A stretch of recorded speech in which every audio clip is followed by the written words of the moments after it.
जुन्नर तालुक्यात व परिसरात मानव आणि बिबळ्या यामध्ये पूर्वीपेक्षा आता संघर्ष कमी झाला असून मानव व बिबट सहजीवन सध्या एकत्रितपणे सर्वत्र पाहायला मिळत असल्याचे प्रतिपादन जुन्नर वन विभागाचे उपवन संरक्षक अमोल सातपुते यांनी केले। बिबट निवारा केंद्र माणिकडोह तालुका जुन्नर येथे जुन्नर वन विभागाच्या वतीने जुन्नर तालुक्यातील पत्रकारांचा पत्रकार दिनानिमित्त सन्मान सोहळा आयोजित करण्यात आला होता। या कार्यक्रमात जिल्हा उपवनसंरक्षक अमोल सातपुते बोलत होते। या कार्यक्रमास आमदार अतुल बेनके प्रमुख पाहुणे म्हणून उपस्थित होते। या प्रसंगी सहाय्यक वनसंरक्षक अमित भिसे, संदेश पाटील, वनक्षेत्रपाल अजित शिंदे, वैभव काकडे, SOS संस्थेचे पशुवैद्यकीय अधिकारी डॉक्टर चंदन सवने, सहाय्यक महेंद्र ढोरे, वनपाल नितीन विधाटे, नारायण राठोड तसेच तालुक्यातील प्रिंट व इलेक्ट्रॉनिक मीडियाचे प्रतिनिधी, पत्रकार मोठ्या संख्येने उपस्थित होते। आमदार अतुल बेनके यांनी सर्व पत्रकारांना पत्रकार दिनाच्या शुभेच्छा दिल्या व वन विभाग मार्फत सुरू असलेल्या कामांचा आढावा घेतला। तसेच अधिकाऱ्यांनी प्रस्तावित कामे व्यवस्थित करावी अशा सूचना देखील दिल्या। या कार्यक्रमास उपवनसंरक्षक सातपुते यांनी प्रस्तावित बिबट सफारी तसेच वन विभागामार्फत सुरू असलेली विविध कामे, प्रस्तावित प्राणी संग्रहालय तसेच मानव बिबट संघर्ष याविषयी माहिती दिली। या प्रसंगी पशुवैद्यकीय अधिकारी डॉक्टर चंदन सनवे यांनी बिबट्याचे या भागातील अस्तित्व, त्याची दिनचर्या, बिबट्याचे स्वभाव गुण तसेच बिबट्या जखमी झाल्यानंतर व पिंजऱ्यामध्ये अडकल्यानंतर त्याची कशा प्रकारे देखभाल व त्याच्यावर कसे उपचार केले जातात याविषयीची इत्थंभूत माहिती दिली। कार्यक्रमाचे सूत्रसंचालन वनसंरक्षक रमेश खरमाळे यांनी केले तर आभार वनक्षेत्रपाल अजित शिंदे यांनी मानले। यावेळी सर्व पत्रकारांना माणिकडोह बिबट निवारा केंद्रातील बिबट्यांविषयीची माहिती प्रत्यक्ष दाखवण्यात आली। यावेळी बिबट्यांवर उपचार करण्यात आलेले येणारे वैद्यकीय दालन सर्व पत्रकारांना खुले करण्यात आले होते। याच बातमीचा आढावा घेतला आहे आपला आवाज न्यूज नेटवर्कचे निवासी संपादक पवन गाडेकर व कार्यकारी संपादक किरण वाजगे यांनी। पाहूयात। समाजामध्ये भारतामध्ये समज आहेत, गैरसमज आहेत, त्यामुळे मी आता या विषयावरती जर थोडंसं सखोलात बोलेन। सर्वप्रथम मुद्दा आहे अनप्रिडिक्टेबल, पुढे काय करेल सांगता येणार नाही। जर एखाद्या बिबट्याला या बंद खोलीमध्ये डांबून ठेवलं आणि अचानक एखादा माणूस शिरला तर तो बिबट्या काय करेल? त्या माणसावर हल्ला करेल की पळून जाण्याचा प्रयत्न करेल की इतर उतरत बसेल, काहीही सांगता येणार नाही। प्रत्येक बिबट्या वेगळा असतो। टेम्परामेंट, प्रमुखतः आता टेम्परामेंट म्हणजे स्वभाव कसा आहे। जेव्हा एखाद्या रानामध्ये बिबट्या फिरत आहे तर त्याचा स्वभाव कसा आहे, तर सर्वात प्रथम आपण सर्वांनी हे समजून घेतलं पाहिजे की बिबट्या हा लाजाळू प्रकारचा प्राणी आहे, लपून राहणारा प्रकारचा प्राणी आहे, घाबरट प्राणी आहे। या प्राण्याला माणसाच्या समोर यायला आवडत नाही आणि हा नॉक्टर्नल मानला जातो, निशाचर मानला जातो। रात्रीच्या वेळीच हा जास्त करून वावर करतो। आपल्या सर्वांना माहिती आहे रात्रीच्या वेळी आपल्या वाड्या वस्त्यांच्या आसपास सुद्धा भटकत असतो। दिवसा कोणाला आहे जरा अमूर लेपर्ड असं म्हणलं जातं, श्रीलंकन लेपर्ड आहे। त्याप्रमाणे भारतामध्ये जी उपजाती आढळते तिला पॅन्थेरा पागस फुस्का असं म्हटलं जातं।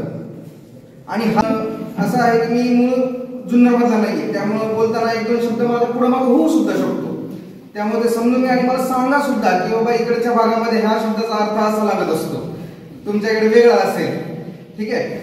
तर माझं नाव डॉक्टर चंदन सवणे आणि मी माणिकडोह बिबट निवारा केंद्रामध्ये वन्यजीव पशुवैद्यकीय अधिकारी म्हणून कार्यरत आहे। तर हे अतिशय चांगल्या पद्धतीने जाणतो। आपल्या उसाच्या शेतामध्ये अगदी जवळ असेल जर बिबट तरी सुद्धा आपल्याला समजून येत नाही की आपल्या आसपास बिबट आहे, कारण का तर त्याला लपून राहायला आवडतं। आणि प्रे स्पीशीज म्हणजे काय, तर या प्राण्याच्या भक्ष्य प्राण्यांच्या जाती कोणत्या? हा प्राणी किडे खातो, हा प्राणी रोडेंट्स म्हणजे उंदीर खातो, घुशी खातो। त्या लहान लहान प्राण्यांच्या बरोबरच हा इतर सस्तन प्राणी खातो। उदाहरणार्थ लहान मांजरं झाली, लहान कोल्हे झाले, लहान हरणं झाली, या अशा प्रकारच्या प्राण्यांना खातो। आता नेहमी आपल्या सर्वांकडून एक प्रश्न येत असतो की माणूस सुद्धा भक्ष्य आहे का? तर आहे नाही।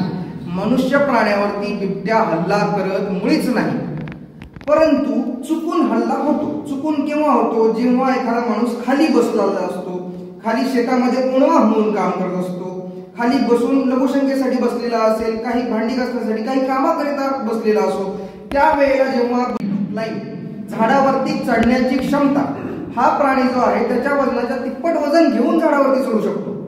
इतर कुठलंही मांजर तसं करू शकत नाही। वाघ इतक्या चांगल्या प्रकारे झाडावर चढू शकत नाही। सिंह इतक्या चांगल्या प्रकारे झाडावर चढू शकत नाही. हा झाडावर चढण्याची क्षमता याच्यामध्ये डेव्हलप कशी झाली तर सर्वप्रथम म्हणजे हा बिबट्या आहे लाजळू प्राणी, घाबरट प्राणी, अगदी तरसाला सुद्धा घाबरणारा, कुत्र्यांना सुद्धा घाबरणारा. जेव्हा एखादा हा प्राणी भक्ष्य करतो, शिकार करून नंतर मग तो झाडावर चढून वरती येऊन खातो. जेव्हा इतर प्राणी त्या भक्ष्यावरती डोळा ठेवून बसतात, त्या इतर प्राण्यांपासून स्वतःचं संरक्षण करावं या हेतूने तो झाडावरती चढायला शिकला. किंवा इतर कारणामुळे तो कन्फ्लिक्ट सिच्युएशन होता. आता सध्या तर तशी स्थिती नाही. सर या बिबट्याची जातात पुन्हा त्याच ठिकाणी ते पळतून येतात, अशा बिबट्यासाठी काय करणार? पकडायचं पुन्हा येतात असं झालंय खूप वेळा बरंच ग्रामस्थांना परतून येतात असं काही अजून तरी आम्हाला दिसलेलं नाही. कारण असं कोणतंही रेडिओ कॉलर लावून असं एक जनरली सगळ्यांमध्ये समज आहे की जर समजा उंबरजला बिबट्या पकडला तर तो नारायणगावच्या परिसरात कुठेतरी नैसर्गिक अधिवासात सोडला जातो. गैरसमज तुम्ही चांगलं सांगू शकता किंवा मग त्याला खेडच्या जागेला सोडलं जातं, इकडनं पकडला तिकडनं पकडलं. आपल्या विभागामध्ये असं होत नाही. आता कसं बाहेरच्या जिल्ह्यांमध्ये सुद्धा बिबटे आहेत ना, फक्त पुणे जिल्ह्यात बिबटे नाही, नगर जिल्ह्यामध्ये आपण जे पकडतो इथे जी 40ची कॅपॅसिटी आपण पकडल्यानंतर ते सोडतो कुठं, कारण बिबट्या तर कमी होत नाही, लोकांना रोजच तो कुठे ना कुठे दिसतो. बिबट्या हा नैसर्गिक अधिवासात सोडला जातो. ते आता निश्चित ठिकाण आपण सांगू शकत नाही कुठं सोडला जातो, त्याच्यावर सगळं अवलंबून आहे. प्रयत्न असा आहे की पुढच्या 1-1.5 वर्षामध्ये हे आम्ही करू. सर बिबट्याची वाढणारी संख्या इथं चिंताजनक आहेच आहे, पण ही संख्या जर अशीच वाढत गेली तर कुत्र्या मांजरासारखी बिबटे दिसायला लागते.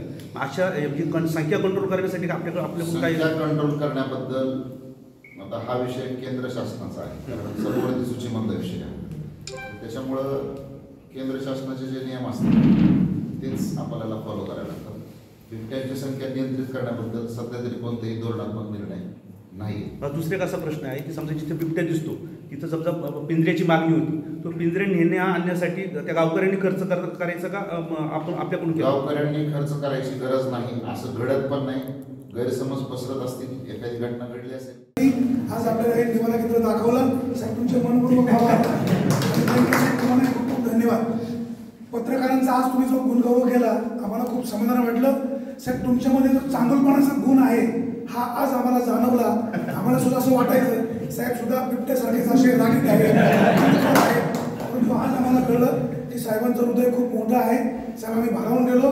तुम्ही जो कार्यक्रम आयोजित केला बेलकीसाठी इथं आले, तुमच्या सगळ्या टीमला मनापासून धन्यवाद. जय महाराष्ट्र.